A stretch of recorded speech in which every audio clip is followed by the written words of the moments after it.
BLA की जो भी अंतर्राष्ट्रीय स्तर पर संपत्तियां होंगी, जो उनके बैंक खाते होंगे, जो संपत्तियां रकम वगैरह होगी, वो सब सीज कर ली जाएगी, जब्त कर ली जाएगी। बीएलए की एक मजीद ब्रिगेड है, उस पर भी बैन लगा है। ये एक आत्मघाती दस्ता है बीएलए का। अमेरिका और पाकिस्तान का ट्रंप के समय बड़ा गोल्डन सा पीरियड चल रहा है। नमस्कार दोस्तों, आज बात करेंगे एक इंपॉर्टेंट टॉपिक पर, और वो टॉपिक ये है कि अमेरिका के विदेश विभाग ने बलूचिस्तान लिबरेशन आर्मी यानी बीएलए पर प्रतिबंध यानी बैन लगा दिया है। 2019 में भी अमेरिका के विदेश विभाग ने बीएलए को specially designated global terrorist group घोषित किया था, और अब उन्होंने उस पर पूर्णतः प्रतिबंध लगाया है, यानी उसे अब फॉरेन टेररिस्ट ऑर्गेनाइजेशन घोषित कर दिया। तो देखिए इसके पीछे क्या कारण है, उसे समझने की कोशिश करते हैं। तो देखिए अनेक कारण हैं जो इसके पीछे जिम्मेदार हैं, इस बैन के पीछे। तो सबसे प्रमुख जो कारण ये है कि पाकिस्तान अमेरिका को ये बताने और मनवाने में सफल रहा है कि लगातार पाकिस्तान के अंदर बीएलए आतंकवादी गतिविधियां कर रहा है। उन्होंने कुछ एग्जाम्पल भी दिए, कुछ कारण बताए। उन्होंने कहा कि कराची में 2024 पर एयरपोर्ट पर अटैक किया था बीएलए के लोगों ने, और इसके बाद ग्वादर बंदरगाह पे अटैक किया था 2024 में। फिर मार्च 2025 में, जैसा कि आपको याद होगा कि बलूचिस्तान में एक जफर एक्सप्रेस है, उसका बीएलए के लोगों ने अपहरण कर लिया था, और उसके बाद संघर्ष में काफी पाकिस्तानी आर्मी के सैनिक मारे गए। यहाँ पर एक चीज और भी ध्यान रखें कि बीएलए की एक मजीद ब्रिगेड है, उस पर भी बैन लगा है। ये एक आत्मघाती दस्ता है बीएलए का, उस पर भी प्रतिबंध लगा हुआ है। फिर कई चीनी नागरिकों के ऊपर अटैक करने में बीएलए के लोग शामिल रहे हैं। फिर कुछ अभी बीच में ऐसी खबर आई थी कि ये शहर पे भी कब्जा किया था बीएलए के लोगों ने, हालांकि बाद में उसे छुड़ा लिया गया।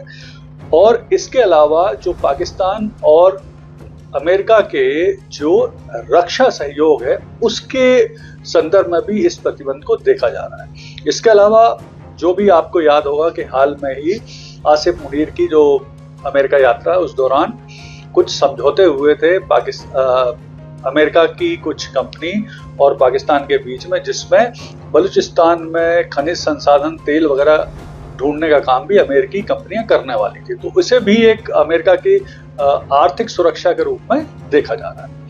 अब इससे नुकसान क्या होगा बीएलए को इस प्रतिबंध से? तो देखिए सबसे पहले तो ये है कि बीएलए की जो भी अंतर्राष्ट्रीय स्तर पर संपत्तियां होंगी, जो उनके बैंक खाते होंगे, जो संपत्तियां रकम वगैरह होगी, वो सब सीज कर ली जाएगी, जब्त कर ली जाएगी। फिर इसके बाद जो वो दुनिया भर से सामान बीएलए वाले मंगाते हैं, हथियार और दूसरे सामान, वो सब अब मंगाना उनके लिए मुश्किल होगा। तीसरी चीज, इंपॉर्टेंट चीज ये होगी कि जो बीएलए के प्रमुख नेता है उन पर ट्रैवल बैन लग जाएगा, यानी अब वो आसानी से पूरी दुनिया में ट्रैवल नहीं कर पाएंगे। फिर इसके बाद अंतर्राष्ट्रीय स्तर पर उनकी जो छवि है वो एक आतंकवादी संगठन की बन जाएगी, तो अब लोग इससे बचने की कोशिश करेंगे। अंतर्राष्ट्रीय स्तर पर जो उन्हें समर्थन मिल रहा है वो भी अब मिलना मुश्किल होगा उनके लिए। तो यहाँ पर जो बलूची नेताओं की प्रतिक्रिया है उसे भी समझ लेते हैं। तो सभी जो प्रमुख बलूची नेता हैं उनका कहना है कि हम आतंकवादी नहीं हैं बल्कि पीड़ित हैं, और हमारे संघर्ष को आतंकवाद कहना पूर्णतः गलत है। तो अब ये यहाँ पर एक थोड़ी चीज हम बलूचिस्तान का भी समझ लें कि बलूचिस्तान की स्थिति क्या है। तो देखिए बलूचिस्तान पाकिस्तान का एक प्रमुख राज्य है जो पाकिस्तान के कुल एरिया का 43% कवर करता है। इसकी राजधानी क्वेटा है, और ये अफगानिस्तान ईरान सीमा से लगा हुआ है। इसकी जनसंख्या 1,48,00,000 है, और पाकिस्तान के जो कुल खनिज संसाधन का 55% हिस्सा केवल यही मिलता है। यहाँ पे जो प्रमुख जातीय समूह रहते हैं वो है बलूची, लगभग 40%, फिर पश्तो, सिंधी और पंजाबी वगैरह रहते हैं। प्रमुख समस्या क्या है बलूचिस्तान के लोगों की? तो बलूचिस्तान के लोगों की जो प्रमुख समस्या है वो ये है कि वो आजादी के समय से ही इस बात का विरोध कर रहे हैं कि बलूचिस्तान का जबरन विलय किया गया है पाकिस्तान में। दूसरी उनकी प्रमुख मांग है कि बलूचिस्तान से संसाधन लिए जाते हैं, लेकिन उसका इस्तेमाल बलूचिस्तान में ना करके पंजाब और अन्य दूसरे पाकिस्तानी राज्यों में किया जाता है।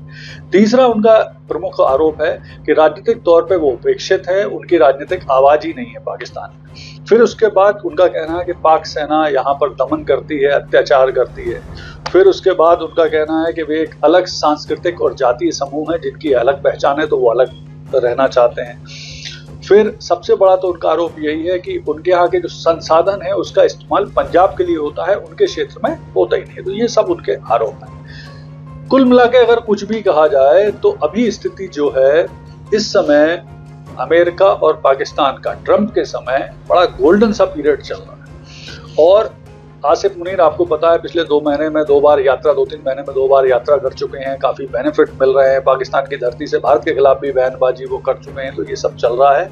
लेकिन जैसे कि ये कहावत है कि there is no free lunch, यानी मुफ्त में कोई किसी को खाना नहीं खिलाता। और अमेरिका जैसा देश जो अपने काम की वसूली करने के लिए माहिर है, जिस तरह से उसने यूक्रेन को सहायता दी, अब बाद में यूक्रेन खनिज संसाधन ही मांग लिए, तो अब ये मान के चलिए कि आगे आने वाले टाइम में पाकिस्तान से अपने सहयोग की वो बड़ी कीमत लेगा। इसके लिए अब पाकिस्तान को तैयार रहना चाहिए। और यहाँ पर एक और भी चीज है कि अब भारत को भी बड़ा प्रोएक्टिव सा रोल अपना निभाना चाहिए। जिस तरह से आसिफ मुनीर ने काफी बयानबाजी की है अमेरिका में बैठ के भारत के खिलाफ, उसका कड़ा विरोध दर्ज करना चाहिए। धन्यवाद।